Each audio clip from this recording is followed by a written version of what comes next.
Olá, sejam muito bem-vindos a mais um episódio do podcast Despertando Insights. Nós somos Cristiano Mantovanini, Roger Silva e André Merino. E hoje vamos falar sobre um assunto que está extremamente em alta, que é inovação. E não poderíamos ter ninguém menos do que ela, uma pessoa que eu tenho um carinho enorme, Patrícia Leal Gestic. Pati, seja muito bem-vinda. Obrigada, Cristiano, André, os colegas todos, obrigada pelo convite. E é um prazer estar aqui com vocês. Eu realmente amo esse tema, o tema da inovação. E contando um pouquinho, da minha história, eu sou engenheira de formação, fiz engenharia, mestrado e doutorado, mas sempre com aplicação tecnológica. Mas muito antes de eu entrar na graduação, em que eu estava escolhendo o que eu queria fazer na minha vida, eu procurei fazer uma engenharia mais generalista possível. Eu não sei se todos conhecem, mas a engenharia de alimentos, ela tem força na parte química, força na parte de cálculos matemáticos, força também na parte de física e biologia. Então, reuniu ali uma série de competências que já desde cedo eu achava que seria importante ter essa visão, das áreas diferentes do conhecimento. E não foi diferente, Quando eu escolhi prestar o vestibular, eu já acompanhava alguns grupos de pesquisa. Na época, eu sou de Campinas, então da própria Unicamp, e foi uma época em que ocorria muito derramamento de petróleo no oceano, e a gente falava, nossa, como é que faz, para remover tudo isso? E eu acompanhava um grupo de pesquisa que justamente encontrou por biotecnologia, lá atrás, isso antes, na época de 96, 97, que eles já tinham uma tecnologia com biotech para justamente destruir a partícula do petróleo, a estrutura química, e o surfactante, então, formados poder ser consumido pelos peixes. Então, eu achava aquilo fantástico. E eu falei, olha, quer saber? Quando eu entrar na faculdade, eu vou procurar esse laboratório e ver se eu consigo fazer um estágio, E foi assim, no primeiro ano de faculdade, eu consegui entrar e foi muito bacana, Quem que é essa pirralha aqui no meio dos pesquisadores, Mas eu aceitei fazer sem bolsa, porque no primeiro ano de faculdade não pode ter bolsa de iniciação científica, enfim. E fiz, então, desde o começo da minha graduação, mesmo fazendo o dia todo a faculdade, que era diurno, eu ainda encontrava o tempo, o espaço para já entender e compreender como que a ciência, associada à aplicação tecnológica, acontecia. E foi assim durante os 5 anos da minha graduação. Acabei indo para outra área, que não de biotech, fui para engenharia mesmo, trabalhar com extração alta pressão, trabalhar com viabilidade técnico-econômica. E assim eu pude aproveitar durante a própria graduação já a experiência profissional. Eu consegui, conciliar. Então, foi muito bacana mesmo. E a partir dali, eu sempre tive esse carinho especial pela inovação. E então, até retomando o conceito de inovação, acho que é bacana, para quem está ouvindo, que a inovação realmente é quando você tem um produto, um processo que seja novo, que seja melhor que o existente e que gere nota fiscal, ou seja, ele tem que sair do papel e ir para o mercado. Isso se forma a inovação. E tem também a inovação em modelos de negócio, que estão, ultimamente, sendo falado bastante. Então, desse viés de inovação, eu sempre fui muito para o lado da inovação tecnológica, quando você tem produtos e processos associados nas mais diversas áreas do conhecimento. Então, eu não me restringi à área de alimentos, pelo contrário, sempre fui para outras áreas.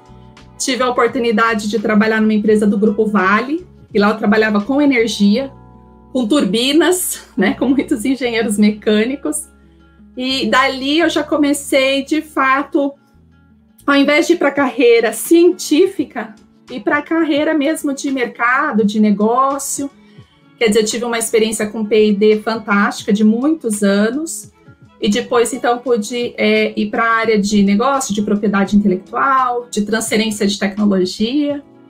E eu acredito que dessa minha experiência inicial, o que me chamou mais atenção, o que me marcou mesmo, foi a oportunidade de ter ido para o que eles chamam, né, de escritório de transferência de tecnologia, que é o TTO, né, Technology Transfer Office, no Reino Unido. E lá ver como as coisas de fato acontecem, né, como de fato as pessoas, os alunos, os professores se empenham quando eles têm uma boa solução, para que aquilo não fique apenas no conhecimento, para que aquilo não fique apenas, né, como um conhecimento adquirido pelo aluno, pelo professor na universidade. Eles têm metodologias para converter aquilo para o mercado. E o bacana foi que quando eu estive lá, eu fiquei lá por um mês, eu acompanhei a rotina do escritório, né, acompanhei todas as atividades que eles faziam, participava das reuniões, e lá observei várias coisas. Uma delas é que sempre para um negócio dar certo, se associa o técnico no assunto, cara bom pra caramba, que vai resolver a solução, mas aquele que tem o viés de negócio, o viés de mercado, o viés de marketing.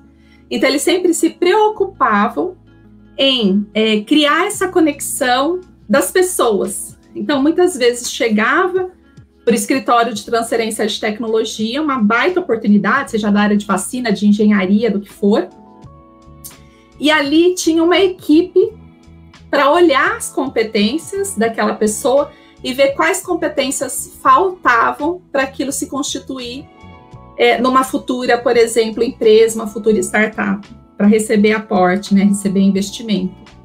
Isso era muito bacana.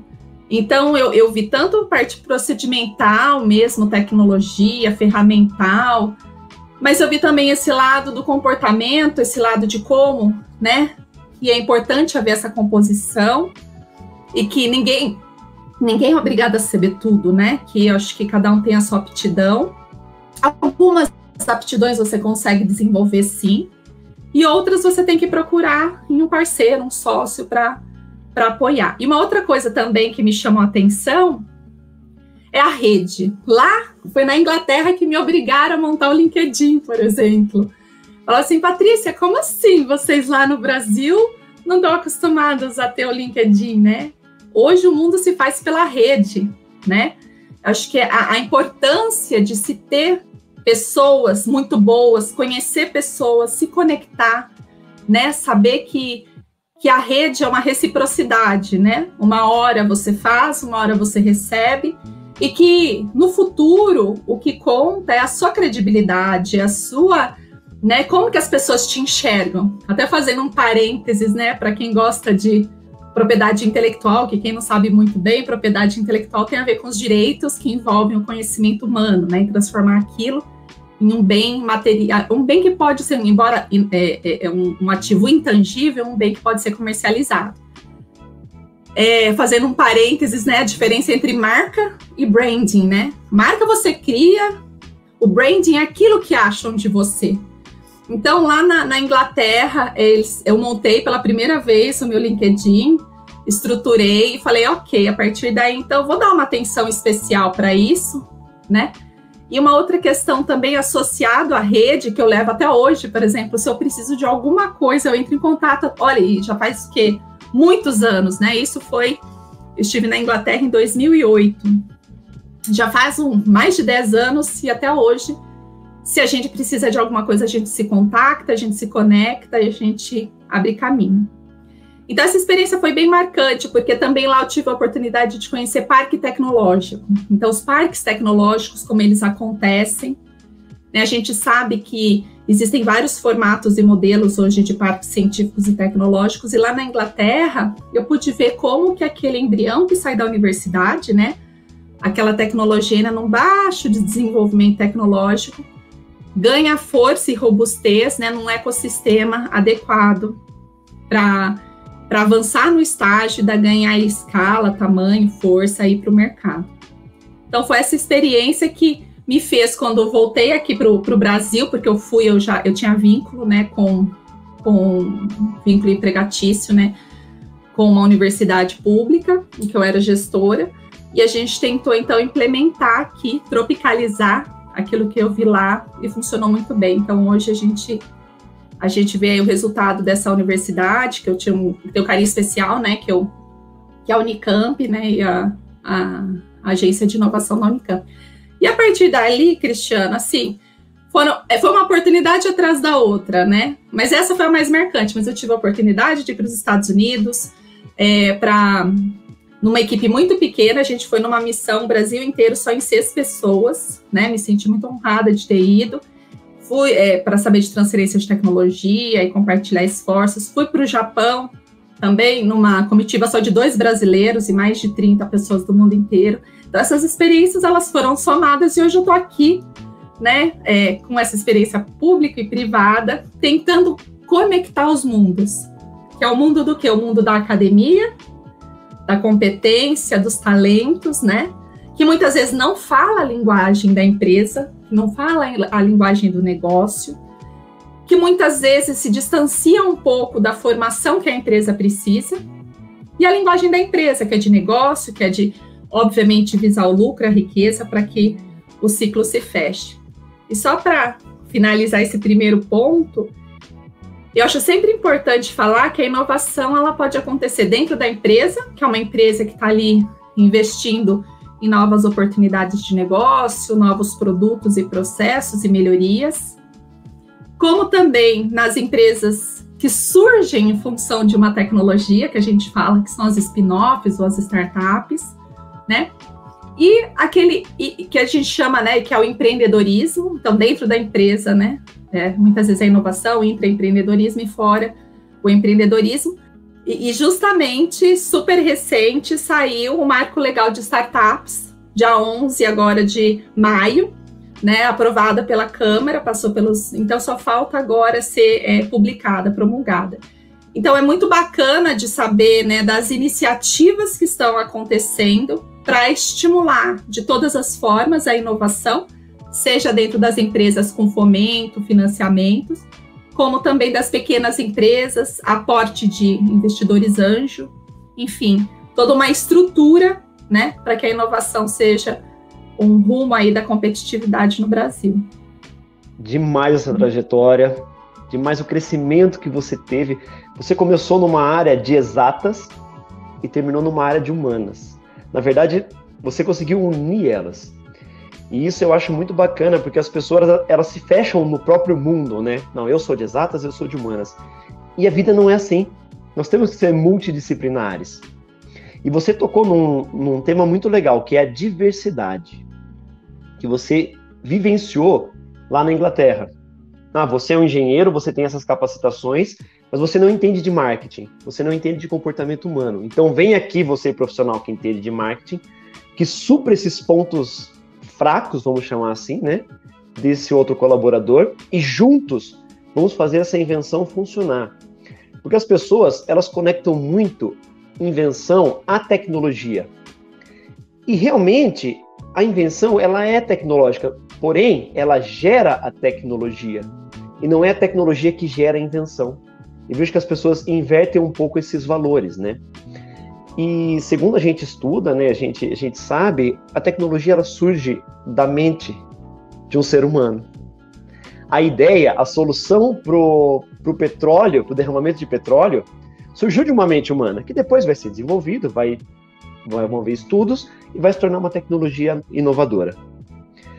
Como você vê dentro das empresas a conexão e a liberdade entre as pessoas pensarem e criarem algo novo? Bacana, Cristina, a sua pergunta, porque hoje o que eu vejo? As empresas estão em diferentes estágios, né? Quando a gente fala em estágio, o estágio mais maduro é aquele em que a empresa sabe da relevância, sabe exatamente da questão que envolve a conexão das pessoas dentro da empresa, é a pessoa que está lá no chão de fábrica e sabe que tem um jeito melhor daquilo acontecer na prática e consegue levar isso para o seu gestor dá o devido andamento, né? Ou as empresas que não só sugerem essas reuniões, né, de brainstorming, né, explosão de ideias, mas que dão o tempo e alguma ferramenta para que os colaboradores possam aplicar aquilo. Então, então, esse é o estágio melhor, não é o estágio mais evoluído. Outro estágio são as empresas que querem inovar e não sabem como, ou querem inovar, e faz de conta que coloca um ambiente favorável, né? Porque inovação não é você colocar um monte de puff colorido num ambiente, né? Fazer um cenário super bacana, quando na verdade ali dentro não tem líderes que ouvem os seus liderados, que observam, que dão margem para que eles possam expor as suas opiniões e as suas ideias. Muitas vezes a tecnologia, ela vem muitas vezes soluções a partir de situações em que não se tem algo definido claramente como uma dada solução, precisa de uma equipe, de um time para se encontrar uma solução adequada, né? Eu brinco, quando eu estava na Vale, quantos engenheiros tinham para uma solução? Para tocar um programa da empresa, tinham mais de 60 engenheiros, né? Era a equipe que era os cérebros, e a gente falava ainda que para desenvolver aquele tipo de tecnologia, no caso de turbinas estacionárias, que são quase similares às turbinas de avião, precisava ter um somatório de 100 anos de competência da equipe, ou seja, somando a competência de cada um naquela área. Então, muito dificilmente alguém consegue fazer alguma coisa sozinha, né? Então, partindo dessa premissa, as empresas que já têm uma estrutura, uma metodologia adequada, têm aporte de recurso, porque nada se faz sem dinheiro, nada se faz sem investimento. Então, ter pessoal, tempo, liderança que aceite, né, que saiba ouvir e que leve aquilo adiante e que forneça insumo, são raras, mas são aquelas que ganham mercado, são aquelas que estão sempre à frente, são aquelas que são as top mais no mundo, em inovação, em tecnologia e market share, ou seja, ganham mercado, porque hoje o que o mercado consumidor quer? Quando a gente fala mercado consumidor, tanto B2B, né, entre empresas, como B2C, as pessoas, elas querem ser surpreendidas. Essa que é a verdade. A pessoa está disposta a pagar mais e, portanto, aumenta o valor, né, o ganho de valor, quando elas são surpreendidas, né? Então, isso é muito importante de se falar. Eu gosto muito, indico aí o Blue Ocean, que é o Oceano Azul, que traz alguns cases muito bacanas, que é como que você pode, não inventar do nada, mas associar, que a gente fala das inovações incrementais, né? Associar uma coisa ou outra que tem uma característica bacana, que é, por exemplo, uma tendência, que é alguma coisa que vai estimular o público, e daí sim criar novas oportunidades, modelos de negócio, novos produtos, novos entretenimentos, né? O caso do próprio Circo du Soleil em relação ao circo, em relação ao cinema. Então, tudo isso eu acho que estimula, mas tem que ter um pragmatismo, né? Quando fala inovação, joga todo mundo numa sala lá que vai sair alguma coisa. Não, tem que ter uma estrutura, tem que ter processos, tem que ter um pragmatismo e tem que estar ali no DNA, né? No DNA. E você vê pessoas, empresas tão pequenas que já nascem assim, né? O que elas precisam é um outro tipo de apoio e aporte. Sim, ter um ambiente de negócio que favoreça o seu empreendedorismo, é um ambiente que seja, quando a gente fala, né, do ambiente econômico, ambiente político, que garanta o mínimo da estabilidade, né, da questão dos juros, a questão de aporte de investimento. Então, daí é um outro tipo de apoio que a gente fala do ambiente para com as empresas, né? Eu estava no mês passado numa reunião da Associação de Indústrias Farmacêuticas. Tem mais de 80 anos, né, essa associação.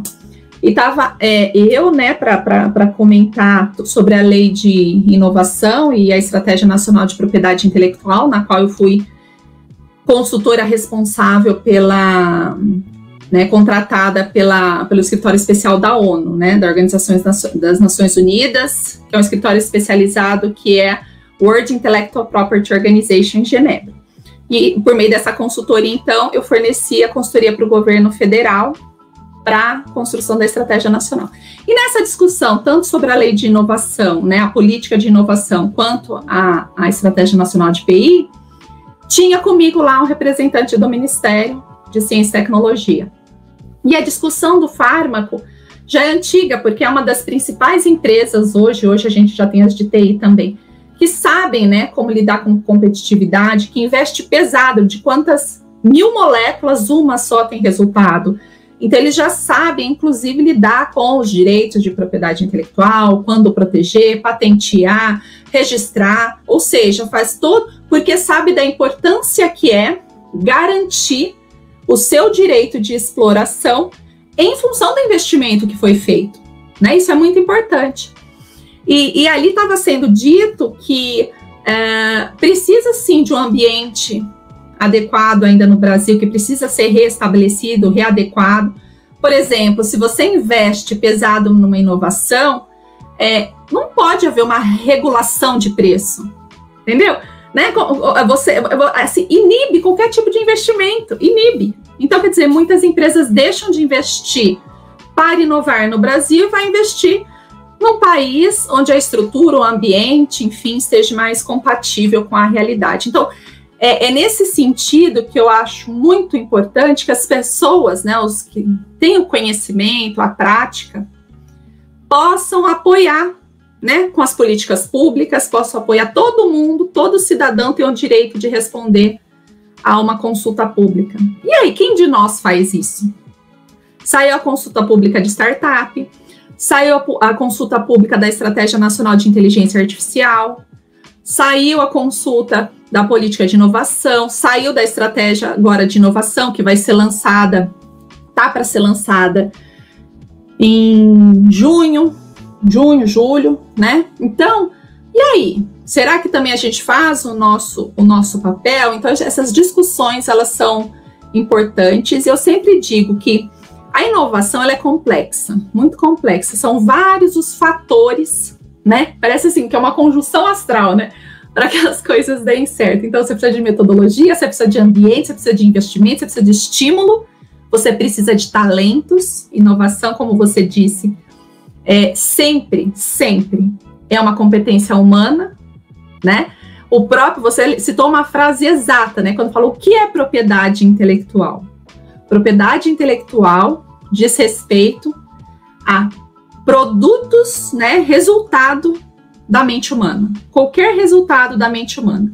Uma simples descoberta não é uma propriedade intelectual, porque descoberta, ela está ali e simplesmente você olhou para aquilo que está na natureza. Agora, se você olha para aquilo que está na natureza e reproduz de uma forma a aplicar industrialmente, pronto, você já está fazendo uso do direito de propriedade industrial também. Então, esse tema hoje, ele tem ganhado também, Cristiano, o que eu sempre costumo dizer, vamos olhar de fato para aquilo que é uma vertente assertiva e pragmática, e aquilo que é só marketing, que é só, como é que fala? Tá na moda e todo mundo fala, mas ninguém faz a inovação de certo, ninguém faz o empreendedorismo de certo. Então, assim, o próprio marco legal de startup veio para tentar definir o que é uma startup, né? Senão o cabeleireiro é startup? Não, não é startup, né? O cabeleireiro, ele é um empreendedor, né? A pessoa que monta uma banquinha lá na rua é um empreendedor, mas ele não é um empreendedor de base tecnológica para se configurar como uma startup, para ele ter os benefícios de uma startup. Então, o Brasil, acho que está num momento, do ponto de vista regulatório, né, até por pressão do ambiente acadêmico, pressão do ambiente empresarial, né, tem a Confederação Nacional das Indústrias, a mobilização empresarial para a inovação, a própria ANPEI, que é a Associação Nacional de Empresas Inovadoras, fazendo pressão para que todas essas questões possam ser direcionadas. Eu acho que isso é bom. Do mesmo jeito, por exemplo, quando a gente fala dos ambientes promotores de inovação. O que é isso, Patrícia? Ambientes promotores de inovação. São parques tecnológicos, ecossistemas ali que reúnem a competência dos alunos, a competência de mais de uma empresa naquele segmento. Quer dizer, você começa ali a criar o que a gente falava lá na época, né, muito antigamente, dos cafés, né, dos cafés antigos que as pessoas, os cientistas se encontravam, eles trocavam ideias e ali, a partir dali surgiam novas oportunidades. Criar de fato esse contato entre as pessoas, as empresas e a academia, que a gente fala que é a tríplice hélice de inovação. Então, é uma das formas, um dos modelos da inovação acontecer. E eu acredito muito nesse modelo. Existe aquilo de a pessoa acordou um dia, teve uma ideia brilhante e bombou, mas é minoria, né? Existe uma forma pragmática de se criar oportunidades para que a inovação aconteça. É isso que eu acredito. Muito bacana, Patrícia. E você falou algo agora há pouco que me chamou muita atenção, né? Você citou que algumas empresas estão inovando para surpreender os clientes externos, né? Os clientes da empresa, que querem ser encantados, né? Nós acreditamos que o encantamento do cliente externo é uma consequência do encantamento do cliente interno. E aí eu queria te perguntar se mediante a tua experiência, né, você tem percebido as empresas inovando para encantar o cliente interno? Eu costumo dizer o seguinte, que quando um caso de sucesso acontece, um case de sucesso acontece, outros vêm correndo atrás, porque existe o encantamento do ambiente, ou seja, daqueles que participaram, a vontade de querer participar de mais projetos como esse, de encabeçar, né, novas iniciativas como essa. Então, por exemplo, da minha experiência, foi claro, quando eu estabeleci um procedimento, né, de conversar, por exemplo, lá na ponta com os professores cientistas, surtia um efeito. Quando começamos a falar com os pesquisadores da pós-graduação que trabalham com esses professores, o efeito foi muito maior. Primeiro, porque eles querem ver o negócio acontecer. Eles estão fazendo o mestrado da vida deles, a tese da vida deles. É lógico que a gente sabe que é um aprendizado científico quando se faz o mestrado, quando se faz o doutoramento. Mas se ali ele consegue já propor projetos inéditos, que atendem a uma demanda, um desafio, que ele enxerga, ele vê um propósito, ele não simplesmente está fazendo um projeto que mandaram ele fazer. Ele enxerga um propósito naquilo, ele faz com garra, convence o docente dele, que já tem uma visão um pouco mais, às vezes, fechada para a inovação e focada somente na ciência básica. Então, a gente tem que lembrar que a ciência básica ela é relevante, mas para ela se tornar aplicada tem que ter essa conexão com a realidade, né? E daí os primeiros casos começam a surgir. No final de uma tese, né, de doutorado, você tem ali uma tecnologia embrionária, mas você tem já o início de uma tecnologia que a empresa tem interesse, porque a gente já ensinou o aluno como é que ele verifica se a empresa teria interesse, como que ele consegue usar informação tecnológica, e a gente passou a ensinar a ele buscar essa informação tecnológica para saber se aquilo era de fato um desafio do mercado, se ele estava criando aquele desafio sozinho dentro do laboratório sem conversar com ninguém. Então, conversar com os outros para entender o que de fato é uma demanda é importante. E daí começaram a surgir as primeiras grandes transferências de tecnologia na qual eu participei, né, que eu fiz parte, e daí uma coisa puxa a outra.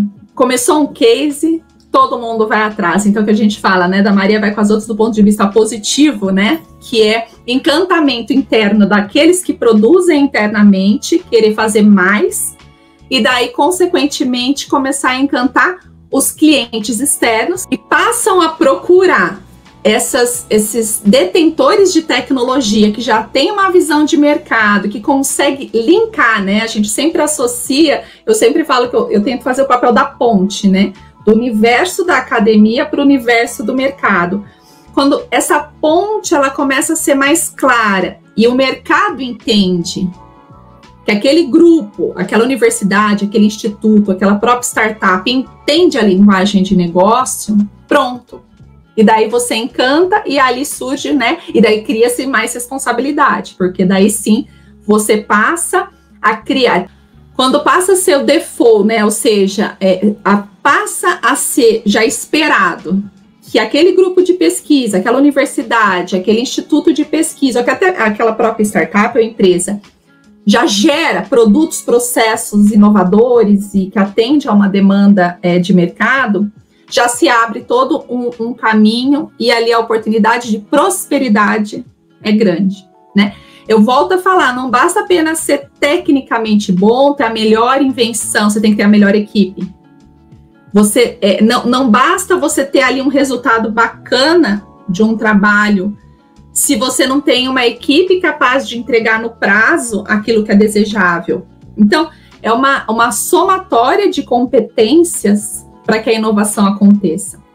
Quando a gente está aqui como empresa, falando como empresa, né, em que a gente trabalha com consultoria, em que a gente atende empresa, universidade, governo, organizações nacionais, a gente entende o seguinte, que às vezes é demandado para a gente, olha, a gente gostou dessa tecnologia, você pode fazer um intermédio, ou seja, intermediar essa transferência? E eu tive durante a pandemia mesmo, uma empresa europeia interessada numa tecnologia nacional, e a gente chegou e verificou que aquela não era a melhor tecnologia, porque não era o melhor grupo de pesquisa, porque era um grupo de pesquisa que não tinha um histórico de entregas favoráveis.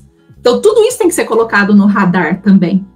E passamos a procurar, a prospectar outras tecnologias e outros grupos para que fosse assertiva a transferência de tecnologia. Então, isso acontece na inovação. Você tem que ter muito valorizadas as pessoas, né? As pessoas que têm ali que vão tocar o negócio, mas você também tem que ter toda uma estrutura, um histórico que seja favorável, porque o investimento é muito alto. Quando a gente fala de inovação, tem uma régua que passou a ser utilizada nacionalmente. Pela primeira vez eu vi essa régua quando eu trabalhava no ambiente privado, e é o TRL, né, que é o grau de prontidão tecnológica. É uma régua desenvolvida pela NASA, vai de 0 a 9. 0 é ideia, 9 é lançamento comercial. É super bacana. Qualquer um que quiser botar no Google aí, procurar TRL, vai encontrar. E ali você tem a visão de quão longo é o caminho da concepção da ideia ainda puramente abstrata, que não quer dizer nada, porque a ideia somente por si só não quer dizer nada, não leva a lugar nenhum, né? Eu sempre costumo dizer, né? Eu patenteei uma ideia. Não, primeiro que você não pode patentear uma ideia, né? Nenhum país do mundo aceita. Se você patenteou, ela vai ser indeferida, ou seja, ela não vai ser concedida. Você tem que ter minimamente algo, né, concretizado. E até o nível 9, que é o de lançamento, tem muitos degraus e também muito investimento. Então, o que você tem que fazer durante todo o processo da gestão da inovação? Mitigar risco, ter as competências somadas ali, porque em determinado momento, no estágio inicial que a gente fala, até TRL 3, 4, a gente está falando de universidades e institutos tecnológicos, são as pesquisas ainda incipientes, né, que estão ganhando forma, estão ganhando dados. Daí você tem um nível intermediário, que é o de prototipagem, que é já de busca de informações, e é ali onde você tem já o princípio de que aquela tecnologia vai funcionar. O risco está diminuindo, né? O risco tecnológico está diminuindo. E nos estágios finais é de scale-up, ou seja, aumento de escala, produtação e lançamento. E estas faixas hoje, por exemplo, estão sendo utilizadas dentro das universidades, das empresas e pelo governo. E tem sido interessante porque, se você olha, como é que eu consigo recurso para P&D? Eu não estou falando de bolsa de pós-graduação, estou falando de recurso que vai para a empresa, né, e institutos de pesquisa, quando é de base pesquisas ali com alto potencial inovador. Você tem, dentro dessas escalas, diferentes instrumentos de fomento e financiamento. Então, é bacana que quando a gente dá consultoria para a empresa ou para instituto de pesquisa, poucos sabem disso. Poucos sabem onde recorrer, onde buscar esse recurso, né? Por exemplo, a família do Cristiano é de empreendedores, né? E aí, onde que eu posso buscar o recurso? Você tem a oportunidade de ter fundo perdido, ou seja, não é um financiamento, é uma contrapartida. Você coloca um X, o governo vai e coloca outro X, mitiga-se o risco e tem um acompanhamento com o objetivo de que aquela tecnologia seja lançada ou seja implementada. Pode, eu não sou uma empresa que vai vender aquela tecnologia, mas eu sou uma empresa que vai consumir aquela tecnologia. E daí a gente começa a trabalhar no que a gente chama conceitualmente de rede. Então, o que seria a rede de inovação? É quando você precisa de vários atores para chegar na inovação. Então, você tem aquele que é o parceiro, por exemplo, da universidade, tem aquele que é o parceiro que vai produzir aquela tecnologia dentro da empresa para fornecer para um terceiro, até chegar, então, no mercado e, de fato, você fechar o ciclo da inovação, porque a inovação é concepção, produção, prototipagem, aumento de escala e, de fato, mercado. Isso para tudo, tanto para uma questão tecnológica, quanto também de gestão de novos modelos de negócio. E o que a gente observa muito é que tem crescido demais o número de empreendimentos, né, de empreendedores, por exemplo, na área de TI, Fintech, né, que são tecnologias financeiras. Por quê? Porque o investimento em TI acaba sendo muito menor do que o investimento em biotech, o investimento em agro, né? E só para fechar essa questão da rede, a importância que é reunir a rede, né, que existem editais super recentes sobre isso. Então, um trabalho muito bacana que a gente fez de consultoria, super recente, que foi justamente para apoiar, né, o nosso cliente numa chamada pública. E o que era essa chamada? Estimulando já. Você vê aí que são instrumentos de estímulo à competitividade e à inovação.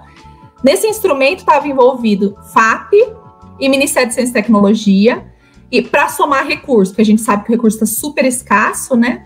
Mas somou aí esforços, que o objetivo era formar centros de inteligência artificial aplicada. Que é uma área super, hoje em dia, discutida, né? Que há necessidade de se trabalhar com inteligência artificial nas mais diversas áreas do conhecimento, né? E foi muito bacana, porque ao estimular isso, todos saem da zona de conforto. E sair da zona de conforto é o pontapé inicial para você buscar inovação. Se você está confortável, você não vai investir. Então, por isso que eu sou a favor de mercado aberto, de economia aberta. Acho que tem que haver a competição. A competição tem que ser saudável, né? Não pode ser sangrenta, ela tem que ser saudável. Mas sair da zona de conforto é fundamental. E esse centro, o que fazia? O primeiro desafio era tirar professores da academia da zona de conforto. Você tem que desenvolver projetos aplicados. 2, você tem que ter um parceiro comercial. Vai lá, encontra um parceiro, e esse parceiro não é só amigo, bate aqui nas costas, ele tem que pôr dinheiro. O quanto ele colocar de aporte, o governo vai e coloca o mesmo aporte no limite máximo. E mais, você tem que garantir competências. Então, volta para o assunto que o Cristiano gosta muito, das competências comportamentais das pessoas. Somatório de competências já previsto no edital. Então, tem que ter pessoa responsável, coordenador responsável por difusão, disseminação do conhecimento, saber falar a linguagem do público, saber falar a linguagem do mercado, do negócio. Ter um coordenador responsável por transferência de tecnologia, que é o viés de negócio, de levar aquilo que está sendo criado para o mercado, né? E criar uma governança. A partir do momento que se cria uma governança adequada, em que coloca a academia e o ambiente privado para discutir o rumo do centro, você tem a pegada acadêmica e a pegada de negócio, de mercado. Porque empresa não tem dinheiro para jogar fora. Ela faz aquilo que para o seu negócio vai ser positivo. Então, todo mundo sai ganhando. É a academia que sai ganhando porque forma profissionais que participam desses projetos mais preparados para o desafio do mercado. É a empresa que está investindo muito menos do que se estivesse desenvolvendo sozinho dentro de casa. E é o governo fazendo o papel que tem que ser feito com base em benchmark internacional, que é estimular e principalmente, né, demandar tecnologicamente o mercado e a academia para aquilo que o Brasil tem que ter, autonomia, soberania nacional, conhecimento dentro de casa para não depender de conhecimento estrangeiro. E mais, um terceiro caso para fechar a rede você tem que ter um parceiro internacional. Vocês acham que esse tipo não tira muita gente da zona de conforto. Então, esses modelos, eles são muito bem vistos, né? Eu, particularmente, gosto muito, e a gente teve um projeto aprovado, né, para o cliente nosso, que a gente apoiou na redação, na concepção Então, acho que são esses modelos que, de fato, estão para, no momento e na maturidade do nosso país, estimular hoje indústrias e universidades a se conectarem, né? A ter ali uma aproximação que não seja uma ponte atravessando, né? Uma distância muito longa, conectando os mundos. Muito legal tudo isso, Paty. Nossa, que aula que você está dando pra gente, né? Quem está ouvindo esse podcast deve estar, igual a gente, assim, maravilhado com tanto conhecimento, tanto insight que está surgindo, né? Mas, infelizmente, vamos chegando no final. Aí nós ainda temos muita pergunta para fazer, mas aí nós vamos ficar aqui 3 horas no podcast, né? Então vamos ter que gravar vários. Paty, agradeço mais uma vez você ter aceitado o nosso convite. Agradeço você estar aí disponibilizando todo o seu conhecimento e a sua vivência com a gente. E vou pedir para você fazer as suas considerações finais, por favor. Obrigada. Nossa, adorei participar. Meu primeiro podcast. Dar palestras eu adoro dar aulas, né? Mas podcast é o primeiro. Espero que tenha ficado, né, adequado. E assim, dizer que hoje a gente tem que pensar claramente no que a gente pode fazer no nosso dia a dia, independente de onde você trabalha, se você trabalha numa academia, se você trabalha numa escola, se você trabalha em uma empresa, uma indústria, uma fazenda, onde você estiver. Como sair da zona de conforto, né? Vamos pensar ali dentro do nosso ambiente, como que a gente poderia fazer melhor? Como que a gente poderia surpreender aquele que recebe o nosso produto final, seja no ensino, seja no comércio, seja na criação, né, de entretenimento. Eu acho que esse é o papel fundamental, a gente se colocar nessa reflexão, né, estar muito próximo, e lembro do que a gente comentou no nosso podcast, do networking, isso é muito importante. A gente não faz nada sozinho nesse mundo, nem mesmo se a gente não tem equipe, não é verdade? A gente pode tentar e muito, mas a gente vai ser mais assertivo se a gente tiver pessoas que a gente possa contar, que sejam melhores que nós, né? A gente é o primeiro passo, você não ter receio de ter uma equipe muito maior que você. Eu acho que isso é um fato e só leva a bons resultados. E estar aberto ao novo, né? Fazer o feijão com arroz que você faz muito bem feito, né? Garantir aquilo que você sabe fazer de bom, mas abrir um pouco da sua oportunidade, né? Que a gente fala, poxa vida, investe lá 2, 3% do seu tempo, do seu faturamento, do que for, pensando em algo que possa surpreender o seu cliente. E com isso, você com certeza vai estar entregando algo com maior valor agregado. E quando a gente fala de valor agregado, significa que você vai ter uma margem maior para você. Então, isso satisfaz também, acho que todo mundo, né, no mundo quer ter ganhos, né, bons e assim por diante. Então, eu acredito que, além de ter margem, garantir a riqueza dentro de uma empresa, você converter para o nosso país, né, produtos, processos que tragam competitividade nacional, global, né? A gente tem que começar a mostrar o potencial que nós temos para o mundo. E eu fico muito chateada de quando eu vejo, né, os indicadores de inovação, né, o Global Innovation Index, por exemplo, que o Brasil faz parte, qualquer um pode colocar no Google G2, né, GII, que é para justamente buscar esse indicador, e ver que o Brasil não consegue ainda converter conhecimento em inovação. Tem muitos indicadores bacanas de qualidade acadêmica, de publicações científicas de altíssimo impacto em volume, mas a gente não converte. Enquanto a gente não souber converter, a gente não vai ter prosperidade, né? A gente não vai ter riqueza nacional, a gente não vai ter... porque tudo é uma questão, quando você leva uma empresa lucra muito, isso é bacana, gera riqueza nacional, gera ali um ambiente para aquela sociedade, uma melhora na qualidade de vida dos funcionários daquela cidade, né? E assim por diante. Então, se tem um recado que eu poderia deixar aqui vamos sair da zona de conforto. Eu acho que esse é o primeiro passo. E 2, busque pessoas chaves que possam te apoiar. E se é difícil hoje, às vezes, confiar nas pessoas, vá às associações, procure, né, se relacionar. E eu finalizo dizendo que eu estava assistindo um webinar de um profissional fantástico aí na área de empreendedorismo, um dos primeiros, que na época ninguém sabia, né, o que era empreendedorismo. Na verdade, ele fala bem, né, que empreendedorismo era aquelas pessoas que não se enquadravam nas empresas, eram demitidas, então criavam seus próprios negócios, né? E daí surgiram os empreendedores. Hoje não, hoje as pessoas querem ser, né, querem ter uma razão ali, um propósito diferente. E ele falando, olha, muita gente, muitas empresas, e ele falava assim, perguntaram para ele, ok, eu faço um modelo de negócio bacana, eu uso as melhores técnicas, já fui para o exterior e eu tenho dificuldade de alavancar meu negócio. Ele falou assim, você trabalha de que horas a que horas? Daí a pessoa falou assim, nossa, eu trabalho das 7 às 9 da noite. Tá errado. Das 5 às 7 da noite, às 8 às 9 da noite, você tinha que estar num clube, você tinha, lógico que agora a pandemia restringe, né? Mas você tinha que estar criando a sua rede social. Tendo a oportunidade das pessoas conhecerem você, as pessoas acreditarem e a partir dali as coisas começarem a acontecer.